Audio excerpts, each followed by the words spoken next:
मी Punjab duck तर या ठिकाणाहून महाराष्ट्रातल्या शेतकऱ्याला अंदाज देणार आहे 6 मे पासून ते जवळपास 13 मे पर्यंत दररोज 2 दिवस ह्या भागात दुसऱ्या दिवशी त्या भागात पुन्हा ह्या भागात ह्या भागात म्हणजे दररोज भाग बदलत सर्वदूर नाही पडणार पण अवकाळी असणार आहे म्हणून हा अंदाज लक्षात द्यायचा। आणि सर्वांसाठी आनंदाची बातमी की तुम्हाला एक सांगतो की यावर्षी मान्सूनला असं पोषक वातावरण समुद्रामध्ये आत्ताच तयार झालंय म्हणजे यावर्षी चांगला पाऊस पडणार आहे, लवकर देखील येणार आहे, वेळेवर येणार आहे म्हणून हा अंदाज लक्षात येतात। आणि तुम्हाला एक सांगू इच्छितो की यावर्षी या जवळपास 19 मेला अंदमान बेटावर मान्सून दस्तक देणार आहे म्हणजे 19 मेला अंदमानवर मान्सून येणार आहे 19 मेला म्हणून हे लक्षात येतं। आणि तिथून काय होतं की लगेच तिथून कंप्लीट 22 दिवसाला आपल्या केरळला येतो, तिथून 4-5 दिवसात म्हणजे 15-16 जूनच्या दरम्यान आपल्याकडे पाऊस येण्याची शक्यता आहे म्हणून हे लक्षात येतं। यावर्षी चांगला पाऊस आहे, खूप पाऊस पडणार आहे, त्याच्यामुळे काही चिंता करायची गरज नाही। शेतकऱ्याला परत एक अंदाज देतो, राज्यातल्या शेतकऱ्याला सांगू इच्छितो की ज्यांचा कांदा असेल म्हणजे नाशिक भागातला असेल तर तुम्ही काय करा म्हणजे आज 4 आणि 5 तारखेपर्यंत आणि 2 दिवस तुम्ही तुमचा कांदा झाकण्याची तयारी ठेवा, कारण की 6, 7, 8 मेच्या दरम्यान तुमच्या नाशिक भागाकडे मुंबईला देखील खूप पाऊस पडणार आहे म्हणून हे लक्षात येतं। म्हणजे मुंबई पुणे सगळीकडे दररोज वेगवेगळ्या भागात पाऊस पडणार आहे म्हणजे लगेच काय होतं की बऱ्याच जणांचं लगेच असं मेसेज येतं की लगेच आज आमच्या भागात पाऊस पडला।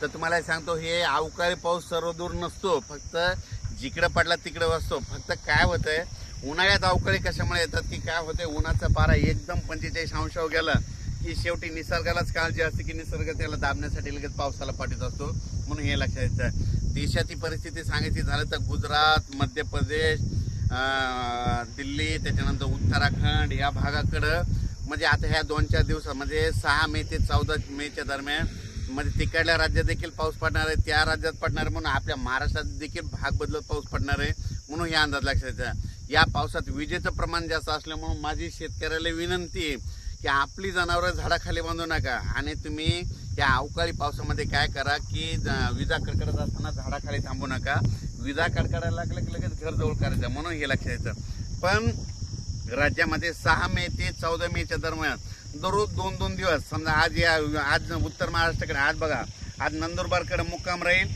तर उद्याचा मुक्काम इकडे पुण्याकडे राहील पावसाचा की लगेच परवाचा मराठवाड्याकडे राहील, त्याच्यानंतर 7 तारखेचा विदर्भात राहील म्हणजे दररोज वेगवेगळा भाग करत असा पाऊस येणार आहे, सर्वदूर काही पडणार नाही। त्याच्यामुळे सर्व शेतकऱ्यांनी लक्षात येतं।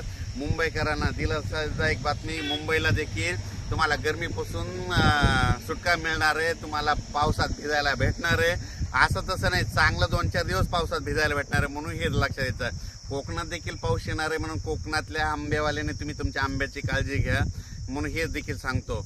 आणि राज्यात म्हणजे आणखीन एक सगळ्यात महत्त्वाची ही टीप लक्षात घ्या, आता हे मे महिन्यामध्ये समजा जर आमच्या समजा हे गुगळी धामणगावला पाऊस पडला आणि सेलूला पाऊस नाही पडला या महिन्यामध्ये अवकाळी तर येणाऱ्या पावसात आमच्या गावाला दररोज पाऊस पडणार आणि बाजूच्या गावाला सोडून देणार म्हणजे त्या गावाला पडणार पण थोडा कमी पडणार, पण जिथं उन्हाळ्यामध्ये जास्त पाऊस पडतो ना त्या भागाला पावसाळ्यात पाऊस जास्त पडतो आणि जे भाग सोडून देतो ते भाग मध्ये सोडून देतो हे लक्षात येतं। अचानक वातावरणात बदल झाला तर लगेच एक मेसेज दिला जाईल। धन्यवाद।